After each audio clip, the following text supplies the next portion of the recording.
What is it?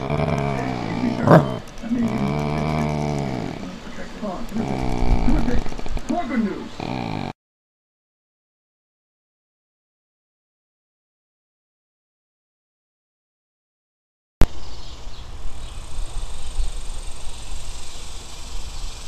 Hello, Pat Minner here.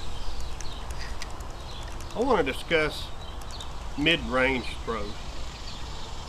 What I mean by mid-range is you're not at one spin or a half spin, and you're not at 4 spins or 5 spins. You're in that middle there. It's pretty confusing to some folks on just how to make that throw work for you.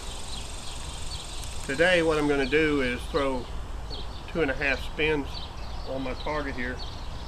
I'm going to show you the first method, and that's to get your mark where you know you can stick it throwing it this way. Take a little bit wider stance, put more power on that right foot or the left foot depending on which hand you use to throw with, and just throw straight into it.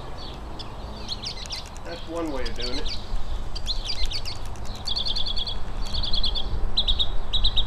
I'd show you that. That's a bullseye.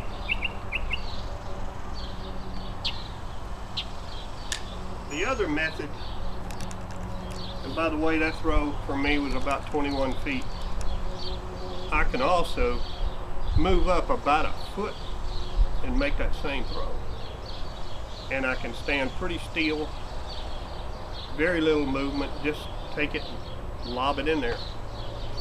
And like I say, that method takes you closer to your target, and if you practice it, you can get pretty good with it, and you don't have to power off quite as much with your foot.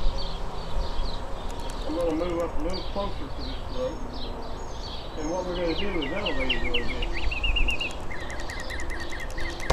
bit. Lob it in there. The arc of the throw, my first throw from the bullseye, when I threw just about 3 inches high, and you maybe have dropped 3-4 inches. This method of throwing is floating it in there. Very little movement. I think it's a lot less movement than it's closer to the target. If you just lob it in there.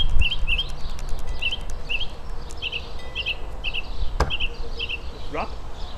So I hope that helps someone out there on the mid-range throws not have to try as hard and use as much movement and is a lot of your strength in trying to power it in there. You can control the knife a lot better instead of trying to throw straight into that bullseye with all your might and have it drop only a couple of inches. You can actually throw at a higher ring, elevate this knife, and it'll just drop right into where you want it to go. So mid-range throwing, that's my tips for the day. Appreciate your time. Y'all have a great afternoon.